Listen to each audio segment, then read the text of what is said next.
Hello, beautiful friends. I am Laurel Bleadon-Maffei with Illuminating Souls, welcoming you to this episode of Sleepy Bedtime Blessings, a podcast designed to help you deepen in your connection with the angels and the divine love that they shine forth for you, and also designed to help you rest, relax, and hopefully fall asleep. I am an angelic practitioner, a spiritual teacher, and an encourager of souls.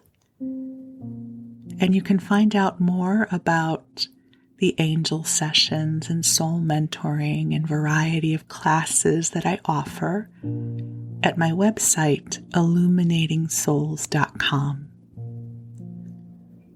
But for now, the invitation to you is to take a deep breath in and out and allow yourself to relax. If you're new to the concept of a sleep podcast, let me share a little bit about them with you. I have been using them for years as part of my self-care. And I love this genre so much I was guided to make my own. And so I really appreciate you being here and giving this a try. The intention of a sleep podcast is to provide you with a respite from the fast-paced waking life and help you build a bridge into a space where you can drift off. You know, for so many of us, we grew up with the childhood routine of reading before we went to bed, and if we were lucky, we had someone who would read us a story. And if you think about the thousands of years of oral traditions of listening to stories as we drift off to sleep, this is the intention that I bring forward for you here. It may take a few tries. You may listen to this, various episodes over a period of time until it clicks for you. I know for me, I have become so used to the place that sleep podcasts hold for me that most of the time I am asleep within 20 minutes. So it may sound a bit odd to be creating content that I hope you will not be awake to hear. But if you are awake by the end of the episode, it will be a blessing to have kept you company. And you can use this at bedtime, or if you want to rest in the middle of the afternoon, or if, like me, you sometimes find yourself awake at 3 a.m., this podcast will be here for you. And I will be bringing forward the love of the angels to soothe you and to comfort you. And I promise to be good company as you let go of the waking world and allow yourself to drift off.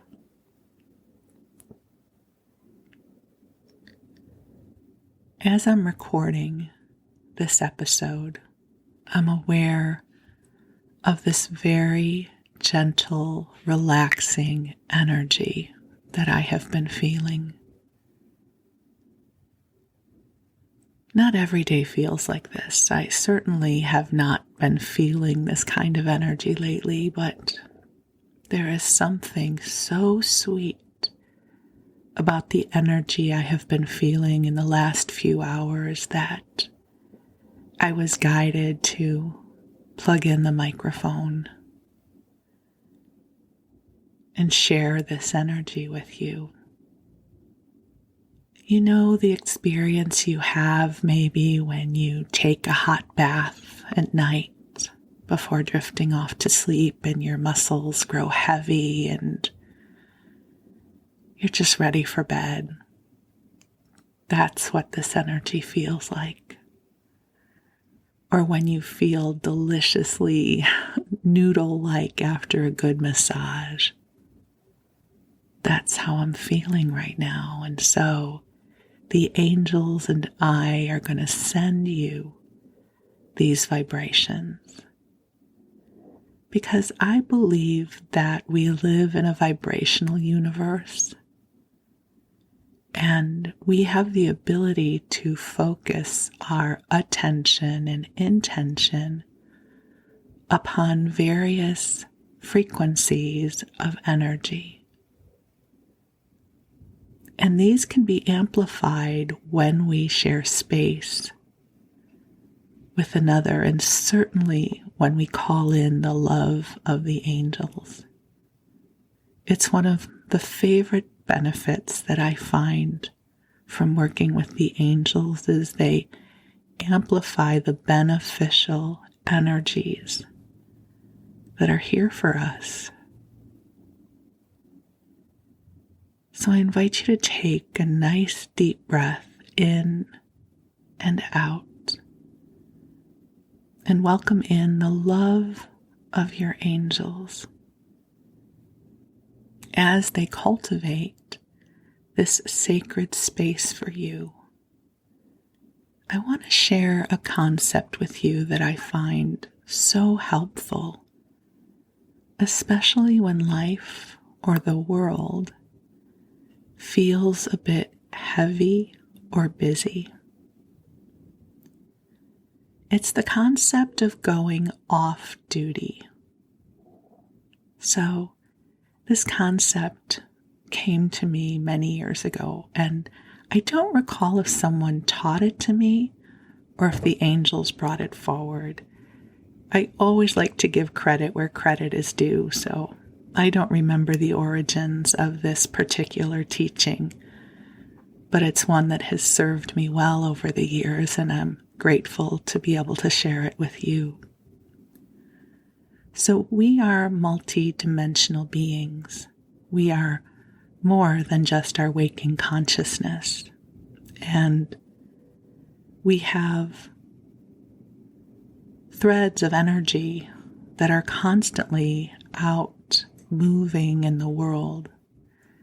And these can be because we have people in our lives that we're worried about, or a situation that's happening that we're concerned for. And this can also happen without our awareness. I really became aware of this when I would be experiencing one of the difficult world situations that would come into view, and I could feel that I was growing tired, and the angels explained it was because a part of me astrally was over there helping.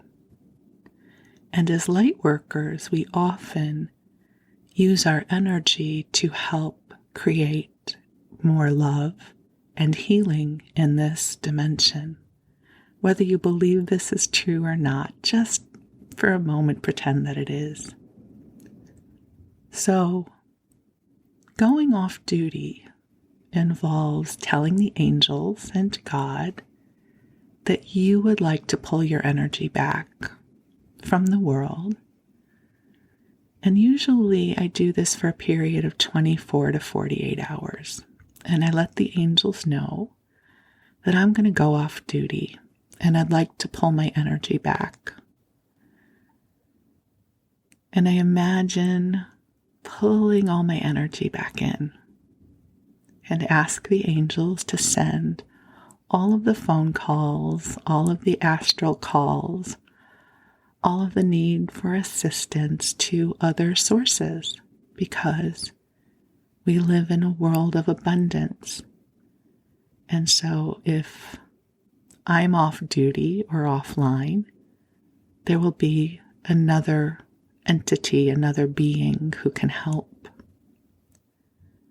And what's so interesting is I find when I ask to go off duty, everything calms down. It's like my phone doesn't ring. I can feel a calmness around me. So especially with all that is transpiring in the world right now, and perhaps in your life, even for the next 12 hours, you can ask the angels to help you go off duty, pull your energy back in. And if there's someone that you are responsible for watching over, you can let the angels know that this individual or this situation is the exception. But other than that, you're going to pull your energy back so that you can get good rest and to not feel guilty about that. We have a tendency to go into over-responsibility even when we're sleeping. So just take a breath, my dears, and just imagine, feel, sense, pulling your energy in and giving yourself permission to go off duty, whether that's for the next 8 hours, the next few days, even the next 4 hours if you have to get involved in something soon. And just imagine then pulling your energy in with the angels creating a buffer of light for you. And what this buffer does is it helps to create a zone of sanctuary and love for you, so that the energies that come to you are here to serve and support you. For the next little while, you are not responsible to have the answers. You don't have to fix or heal anything. You simply can come into a place of receiving the love and the light that your angels and God are shining for you. So I'm going to go ahead and intentionally invite in the angels, although they are already here. So beautiful angels on high,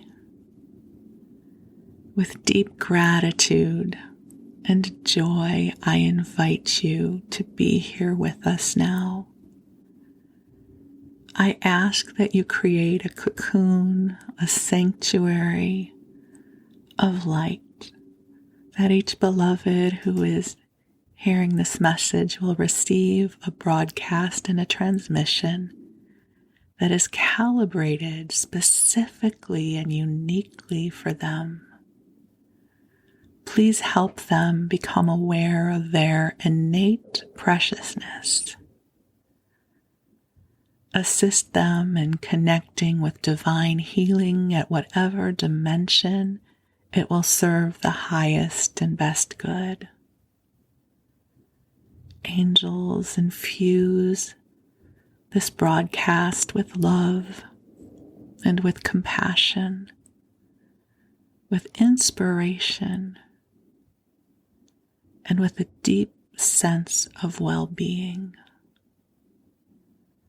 so that each of us can connect with that sense of lightness of body and spirit as we drift off into a good expanse of rest and sleep. And angels, if there is anything we no longer need to carry, anything that is not ours, we ask that you lift this up into the highest realms where it can be transformed in service for the highest good. We ask to be infused with light and with love, so that when the right time comes for us to emerge from this segment of sleep and rest, we do so feeling refreshed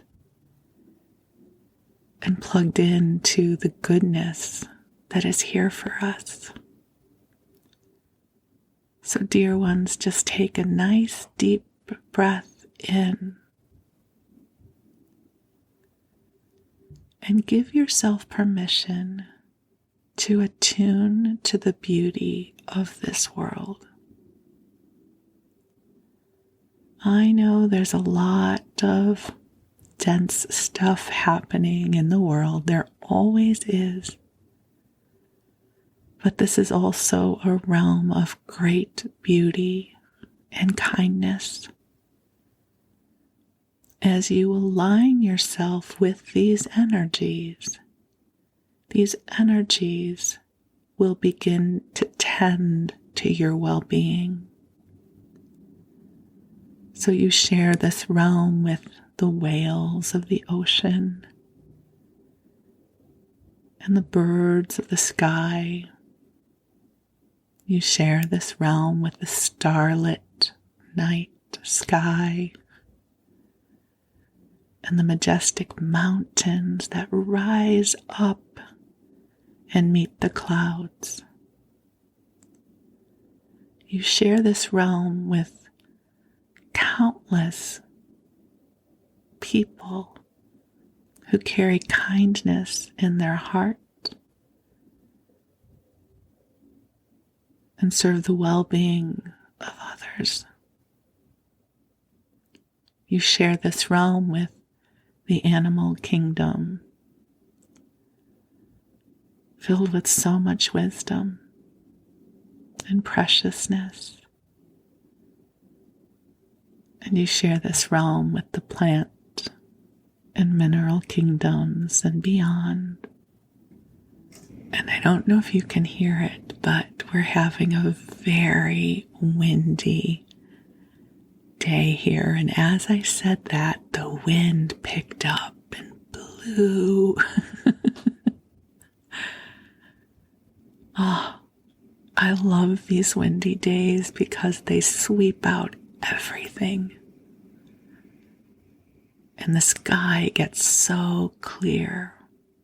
So this is your invitation to receive the grand, sweeping, cleansing, clearing energies that are here in this moment for us all. There is a power in this world that is benevolent and is here to help you come into alignment with the beauty of your soul. So breathe in and out, and know that you are part of the beauty of this world. You are precious, and you are filled with light, and your path is being made for you. So one more breath in and out, letting your body grow more relaxed as you cozy on up, letting the angels soothe and comfort and love you. And while you do, I'm going to read to you. So tonight I'm guided to return to the book, A Little Princess. We read 2 installments many weeks ago, and this was one of my favorite books growing up. It's by Frances Hodgson Burnett, and the story is about little Sarah Crewe. She had been living in India with her young father, who was very dashing and wealthy. And during that time, it was very common to send the small children to boarding school in London. So this would be the early 1900s. And Her father made sure that Sarah had everything she could want. She had a maid. She had the best of clothing and a beautiful doll called Emily. And it wouldn't be surprising if, with all of Sarah's privileges, that she would be unkind. That sometimes happens. But little Sarah is profoundly kind and nurturing and always willing to share of everything she has. She's, in a way, unaware of the wealth and the benefits that she is entitled to, and she doesn't quite understand why everybody doesn't get to have what she has. And later in the book, there is a very sad turn of events. And as in all good books, that happens, right? And it becomes the hero's journey, the heroine's journey to find your way through the hardship or the heartbreak, but we're not there yet. So we've already made it through the part where Sarah is settled into school and she's starting to make her friends. And she becomes aware of another little girl, a scullery maid named Becky, whose circumstances are the polar opposite of Sarah's. Where Sarah has had everything, Becky has nothing. And so this is where we're going to pick up. We're in the middle of chapter 5, which is called Becky. And also Sarah's maid is named Mariette. So who is that little girl who makes the fires, she asked Mariette that night. Mariette broke forth in a flow of description. Ah, indeed, Mademoiselle Sarah might well ask. She was a forlorn little thing who had just taken the place of the scullery maid, though as to being scullery maid, she was everything else besides. She blacked boots and grates, and carried heavy coal scuttles up and down stairs, and scrubbed floors, and cleaned windows, and was ordered about by everybody. She was 14 years old, but was so stunted in growth that she looked about 12. In truth, Mariette was sorry for her. She was so timid that if one chanced to speak to her, it appeared as if her poor frightened eyes would jump out of her head. "What is her name?" asked Sarah, who had sat by the table with her chin on her hands, as she listened absorbedly to the recital. Her name was Becky. Mariette heard everyone below stairs calling Becky do this and Becky do that every 5 minutes in the day. Sarah sat and looked into the fire, reflecting on Becky for some time after Mariette left her. She made up a story of which Becky was the ill-used heroine. She thought she looked as if she had never quite had enough to eat. Her very eyes were hungry. She hoped she could see her again, but though she caught sight of her carrying things up or downstairs on several occasions, she always seemed in such a hurry and so afraid of being seen that it was impossible to speak to her. But a few weeks later, on another foggy afternoon, when she entered her sitting room, she found herself confronting a rather pathetic picture. In her own special and pet easy chair before the bright fire, Becky, with a coal smudge on her nose and several on her apron, with her poor little cap hanging half off her head and an empty coal box on the floor, sat fast asleep, tired out, beyond even the endurance of her hard-working young body. She had been sent up to put the bedrooms in order for the evening. There were a great many of them, and she had been running about all day. Sarah's rooms she had saved until the last. They were not like the other rooms, which were plain and bare. Ordinary pupils were expected to be satisfied with mere necessities. Sarah's comfortable sitting room seemed a bower of luxury to the scullery maid, though it was in fact merely a nice, bright little room. But there were pictures and books in it and curious things from India. There was a sofa and the low, soft chair. Emily sat in a chair of her own, with the air of presiding goddess, and there was always a glowing fire and a polished grate. Becky saved it until the end of her afternoon's work because it rested her to go into it, and she always hoped to snatch a few minutes to sit down in the soft chair and look about her, and think about the wonderful good fortune of the child who owned such surroundings, and who went out on the cold days in beautiful hats and coats one tried to catch a glimpse of through the area railing. On this afternoon, when she had sat down, the sensation of relief to her short, aching legs had been so wonderful and delightful that it had seemed to soothe her whole body, and the glow of warmth and comfort from the fire had crept over her like a spell, until, as she looked at the red coals, a tired, slow smile stole over her smudged face. Her head nodded forward without her being aware of it.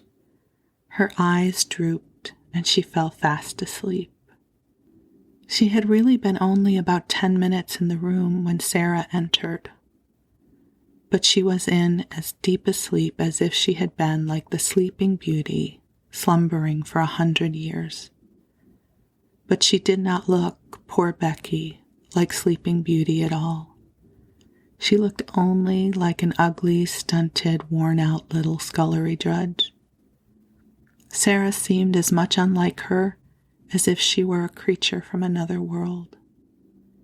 On this particular afternoon she had been taking her dancing lessons, and the afternoon on which the dancing master appeared was a rather grand occasion at the seminary, though it occurred every week. The pupils were attired in their prettiest frocks, and as Sarah danced particularly well, she was very much brought forward, and Mariette was requested to make her as diaphanous and fine as possible. Today a frock the color of a rose had been put on her, and Mariette had brought some real buds and made her a wreath to wear on her black locks. She had been learning a new delightful dance in which she had been skimming and flying around the room like a large rose-colored butterfly, and the enjoyment and exercise had brought a brilliant, happy glow into her face. When she entered the room, she floated in with a few of the butterfly steps, and there sat Becky, nodding her cap sideways off her head. "Oh," cried Sarah softly when she saw her, "that poor thing." It did not occur to her to feel cross at finding her pet chair occupied by the small, dingy figure. To tell the truth, she was quite glad to find it there. When the ill-used heroine of her story wakened, she could talk to her. She crept toward her quietly and stood looking at her. Becky gave a little snore. "I wish she'd waken herself," Sarah said. "I don't like to waken her, but Miss Minchin would be cross if she found out. I'll just wait a few minutes." She took a seat on the edge of the table and sat swinging her slim, rose-colored legs and wondering what it would be best to do. Miss Amelia might come in at any moment, and if she did, Becky would sure to be scolded. "But she is so tired," she thought. "She is so tired." A piece of flaming coal ended her perplexity for her at that very moment. It broke off from a large lump and fell to the fender. Becky started and opened her eyes with a frightening gasp. She did not know she had fallen asleep. She had only sat down for one moment and felt the beautiful glow, and here she found herself staring in wild alarm at the wonderful pupil who sat quite near her, like a rose-colored fairy with interested eyes. She sprang up and clutched at her cap. She felt it dangling over her ear and tried wildly to put it straight. Oh, she had gotten herself into trouble now with a vengeance. To have fallen asleep on such a young lady's chair, she would be turned out of doors without wages. She made a sound like a big breathless sob. Oh, miss, she stuttered. I arst your pardon, miss. Oh, I do, miss. Sarah jumped down and came quite close to her. Don't be frightened, she said, quite as if she had been speaking to a little girl like herself. It doesn't matter the least bit. I didn't go to do it, miss, protested Becky. It was the warm fire and me being so tired. It wasn't impertinence. Sarah broke into a friendly little laugh and put her hand on her shoulder. You are tired, she said. You could not help it. You are not really awake yet. How poor Becky stared at her. In fact, she had never heard such a nice, friendly sound in anyone's voice before. She was used to being ordered about and scolded and having her ears boxed, and this one, in her rose-colored dancing afternoon splendor, was looking at her as if she were not a culprit at all, as if she had a right to be tired and even to fall asleep. The soft of the touch slim little paw on her shoulder was the most amazing thing she had ever known. Aren't you angry, miss? She gasped. Aren't you going to tell the missus? No, cried out Sarah, of course I'm not. The woeful fright in the coal-smutted face made her suddenly so sorry that she could scarcely bear it. One of her queer thoughts rushed into her mind, and she put her hand against Becky's cheek. Why, she said, we are just the same. I am only a little girl like you. It's just an accident that I'm not you and you are not me. Becky did not understand in the least. Her mind could not grasp such amazing thoughts, and an accident meant to her a calamity in which someone was run over or fell off a ladder and was carried to the hospital. An accident, miss? She fluttered respectfully. Is it? Yes, Sarah answered, and she looked at her dreamily for a moment. But the next she spoke in a different tone. She realized that Becky did not know what she meant. Have you done your work? She asked. Dare you stay here a few minutes? Becky lost her breath again. Here, miss? Me? Sarah ran to the door, opened it, and looked out and listened. No one is anywhere about, she explained. If your bedrooms are finished, perhaps you might stay a tiny while, I thought. Perhaps you'd like a piece of cake. The next 10 minutes seemed to Becky like a sort of delirium. Sarah opened a cupboard and gave her a thick slice of cake. She seemed to rejoice when it was devoured in hungry bites. She talked and asked questions and laughed until Becky's fears actually began to calm themselves, and she once or twice gathered boldness enough to ask a question or so herself, daring as she felt it to be. Is that, she ventured, looking longingly at the rose-colored frock, and she asked it almost in a whisper, is that there your best? It's one of my dancing frocks, answered Sarah. I like it, don't you? For a few seconds, Becky was almost speechless with admiration. Then she said in an awed voice, Once I see a princess. I was standing in the street with the crowd outside, Covent Gardens, watching the swells go into the opera, and there was one everyone stared at most. They says to each other, that's the princess. She was a grown-up young lady, but she was pink all over, gowned and cloak and flowers and all. I called her to mind the minute I see you sitting there on the table, miss. You looked like her. I've often thought, said Sarah in her reflecting voice, that I should like to be a princess. I wonder what it feels like. I believe I will begin pretending I am one. Becky stared at her admiringly, and as before did not understand her in the least. She watched her with a sort of adoration. Very soon, Sarah left her reflections and turned to her with a new question. "Becky," she said, "weren't you listening to that story?" "Yes, miss," confessed Becky, a little alarmed again. "I know I hadn't ought to, but it was that beautiful and I couldn't help it." "I liked that you listened to it," said Sarah. "If you tell stories, you like nothing so much as to tell them to people who want to listen. I don't know why it is. Would you like to hear the rest?" Becky lost her breath again. "Me hear it," she cried, "like as if I were a pupil, miss, all about the prince and the little mer babies swimming about laughing with stars in their hair?"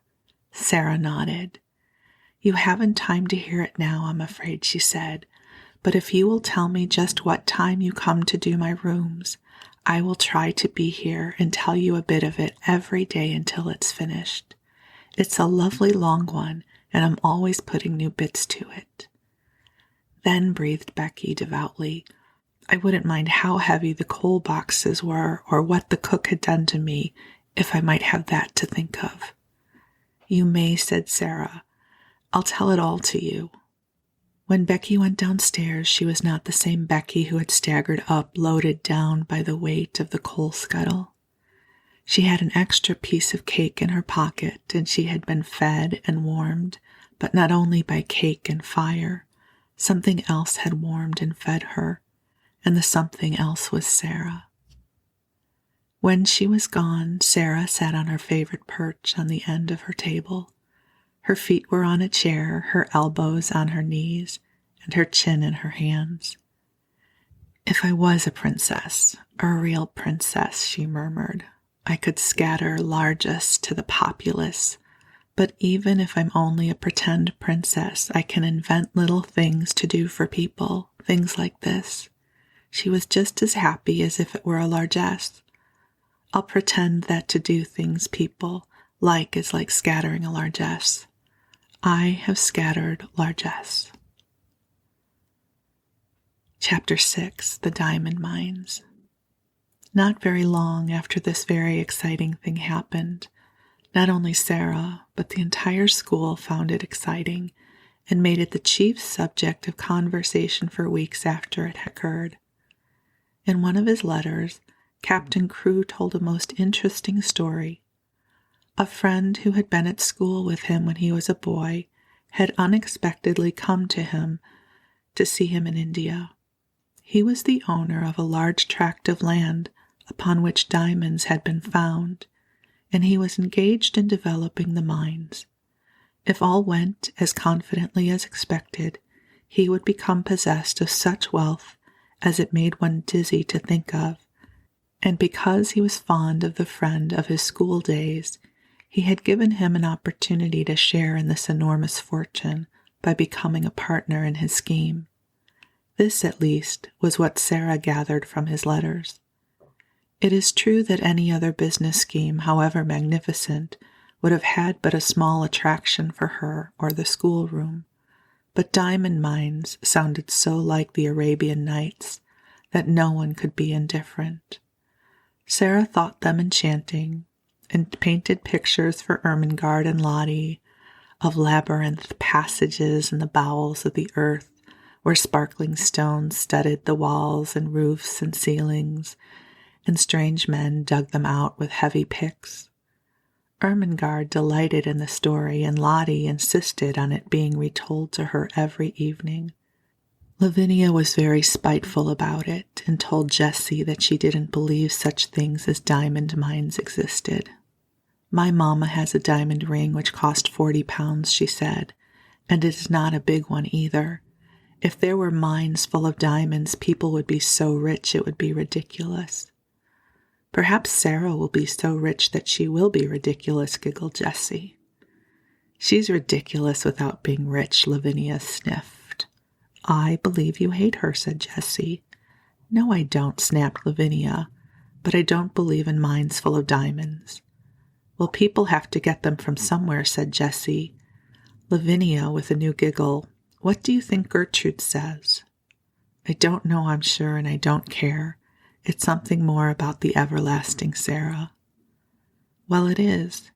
One of her pretends is that she is a princess. She plays it all the time, even in school. She says it makes her learn her lessons better.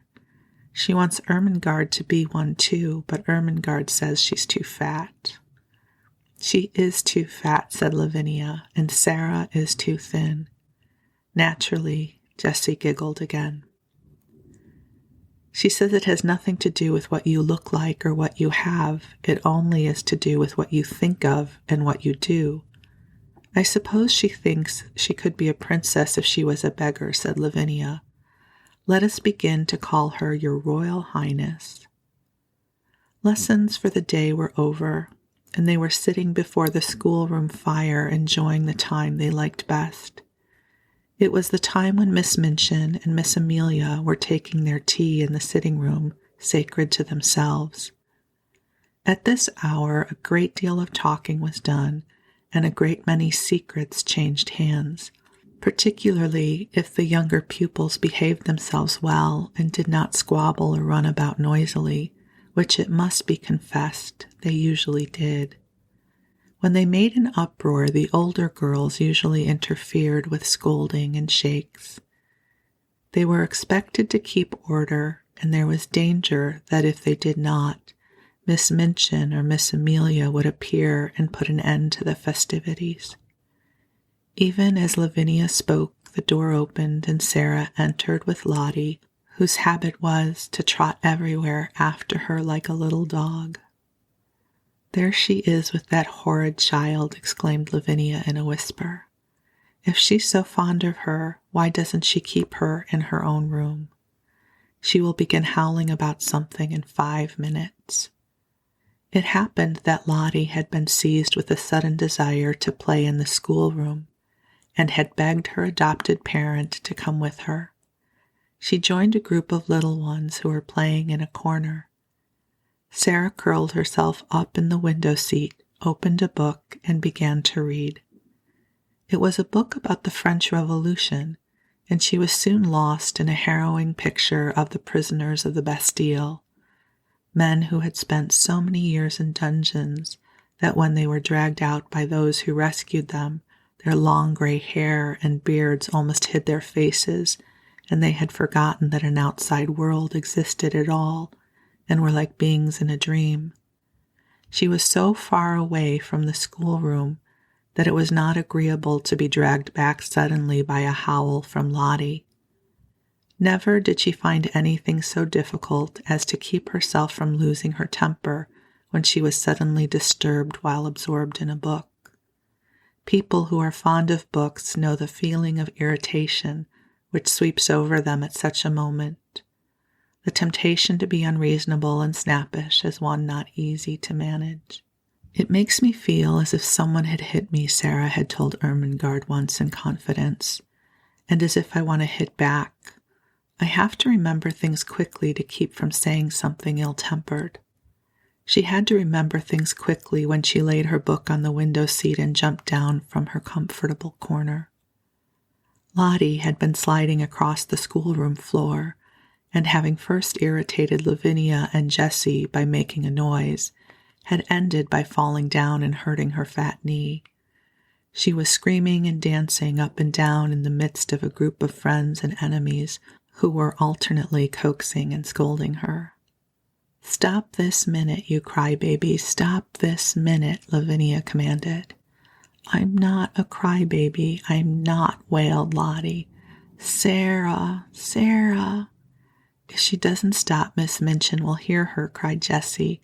"Lottie, darling, I'll give you a penny." "I don't want your penny," sobbed Lottie, and she looked down at the fat knee and, seeing a drop of blood in it, burst forth again. Sarah flew across the room, and kneeling down, she put her arms around her. "Now, Lottie," she said, "now, Lottie, you promised Sarah." "She said I was a crybaby," wept Lottie. Sarah patted her, but spoke in the steady voice Lottie knew. "But if you cry, you will be one, Lottie, pet. You promised." Lottie remembered that she had promised, but she preferred to lift up her voice.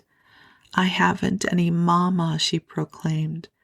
"I haven't a bit of mama." "Yes, you have," said Sarah cheerfully. "Have you forgotten?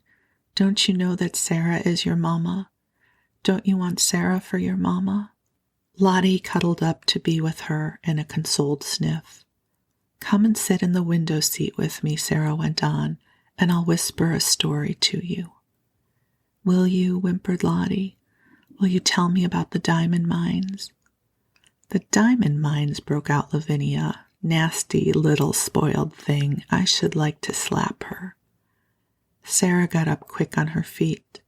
It must be remembered that she had been very deeply absorbed in the book about the Bastille, and she had had to recall several things rapidly when she realized that she must go and take care of her adopted child. She was not an angel, and she was not fond of Lavinia. "Well," she said with some fire, "I should like to slap you, but I don't want to slap you," restraining herself. "At least I both want to slap you, and I should like to slap you, but I won't slap you. We are not little gutter children. We are both old enough to know better." Here was Lavinia's opportunity. "Ah, yes, your Royal Highness," she said. "We are princesses, I believe. At least one of us is. The school ought to be very fashionable now Miss Minchin has a princess for a pupil." Sarah started toward her. She looked as if she were going to box her ears. Perhaps she was. Her trick of pretending things was the joy of her life. She never spoke of it to girls she was not fond of. Her new pretend about being a princess was very near to her heart, and she was shy and sensitive about it. She had meant it to be rather a secret, and here was Lavinia deriding it before nearly all the school. She felt the blood rush up into her face and tingle in her ears. She only just saved herself. "If you were a princess, you did not fly into rages." Her hand dropped, and she stood quite still a moment. When she spoke, it was in a quiet, steady voice. She held her head up, and everybody listened to her. "It's true," she said. "Sometimes I do pretend I am a princess. I pretend I am a princess so that I can try and behave like one." Lavinia could not think of exactly the right thing to say. Several times she had found that she could not think of a satisfactory reply when she was dealing with Sarah. The reason for this was that somehow the rest always seemed to be vaguely in sympathy with her opponent. She saw now that they were pricking up their ears interestedly. The truth was they liked princesses, and they all hoped they might hear something more definite about this one and drew nearer Sarah accordingly. Lavinia could only invent one remark, and it fell rather flat. "Dear me," she said, "I hope when you ascend the throne you won't forget us." "I won't," said Sarah, and she did not utter another word but stood quite still and stared at her steadily as she saw her take Jessie's arm and turned away. After this, the girls who were jealous of her used to speak of her as Princess Sarah whenever they wished to be particularly disdainful, and those who were fond of her gave her the name among themselves as a term of affection. No one called her Princess instead of Sarah, but her adorers were much pleased with the picturesqueness and grandeur of the title. And Miss Minchin, hearing of it, mentioned it more than once to visiting parents, feeling that it rather suggested a sort of royal boarding school. To Becky it seemed the most appropriate thing in the world. The acquaintance begun on the foggy afternoon when she had jumped up terrified from her sleep in the comfortable chair, had ripened and grown, though it must be confessed that Miss Minchin and Miss Amelia knew very little about it. They were aware that Sarah was kind to the scullery maid, but they knew nothing of the certain delightful moments snatched perilously when the upstairs rooms being set in order with lightning rapidity, Sarah's sitting room was reached, and the heavy coal box sat down with a sigh of joy. At such times stories were told by installments. Things of a satisfying nature were either produced and eaten or hastily tucked into pockets to be disposed of at night when Becky went upstairs to her attic bed. "But I have to eat them carefully, miss," she said once, "because if I leave crumbs, the rats come out to get them." "Rats!" exclaimed Sarah in horror. "Are there rats here?"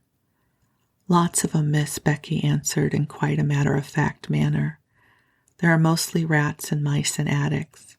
You get used to the noise they make scuttling about. I've gotten so I don't mind them as long as they don't run over my pillow." "Ah," said Sarah. "You get used to anything after a bit," said Becky. "You have to, miss. If you're born a scullery maid, I'd rather have rats than cockroaches." "So would I," said Sarah. "I suppose you might make friends with a rat in time, but I don't believe I should like to make friends with a cockroach." Sometimes Becky did not dare to spend more than a few minutes in the bright, warm room, and when this was the case, perhaps only a few words could be exchanged, and then a small purchase slipped into the old-fashioned pocket Becky carried under her dress skirt, tied around her waist with a band of tape.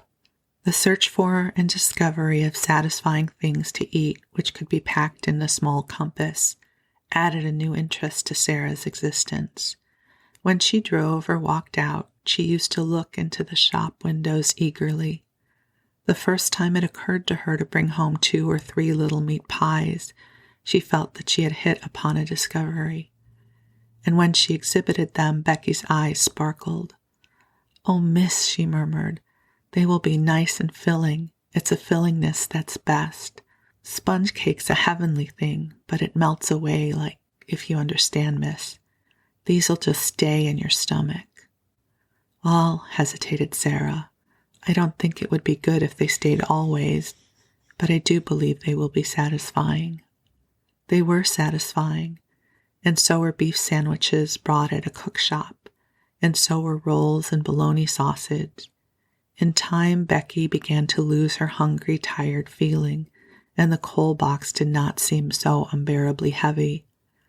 However, heavy as it was, and whatsoever the temper of the cook, and the hardness of the work heaped upon her shoulders, she always had the chance of the afternoon to look forward to, the chance that Miss Sarah would be able to be in her sitting room. In fact, the mere seeing of Miss Sarah would have been enough without meat pies. If there was time only for a few words, they were always friendly, merry words that put heart into one, and if there was a time for more, then there was an installment of the story to be told or some other thing one remembered afterward, and sometimes lay awake in one's bed in the attic to think over. Sarah, who was only doing what she unconsciously liked better than anything else, nature having made her a giver, had not the least idea what she meant to poor Becky and how wonderful a benefactor she seemed. If nature has made you for a giver, your hands are borne open, and so is your heart. And though there may be times when your hands are empty, your heart is always full, and you can give things out of that, warm things, kind things, sweet things, help and comfort and laughter, and sometimes gay, kind laughter is the best help of all. Becky had scarcely known what laughter was through her poor little hard-driven life. Sarah made her laugh and laughed with her, and though neither of them quite knew it, the laughter was as filling as the meat pies. A few weeks before Sarah's 11th birthday, a letter came to her from her father, which did not seem to be written in such boyish high spirits as usual. He was not very well, and was evidently overweighed by the business connected with the diamond mines. "You see, little Sarah," he wrote, "your daddy is not a businessman at all, and figures and documents bother him. He does not really understand them, and all this seems so enormous. Perhaps if I was not feverish, I should not be awake tossing about one half of the night and spend the other half in troublesome dreams. If my little missus were here, I dare say she would give me some solemn good advice. You would, wouldn't you, little missus?" One of his many jokes had been to call her his little missus because she had such an old-fashioned air. He had made wonderful preparations for her birthday. Among other things, a new doll had been ordered in Paris, and her wardrobe was to be, indeed, a marvel of splendid perfection. When she had replied to the letter asking if the doll would be an acceptable present, Sarah had been very quaint. "I am getting very old," she wrote. "You see, I shall never live to have another doll given to me. This will be my last doll. There is something solemn about it. If I could write poetry, I'm sure a poem about a last doll would be very nice. But I cannot write poetry. I have tried, and it made me laugh. It did not sound like Watts or Coleridge or Shakespeare at all.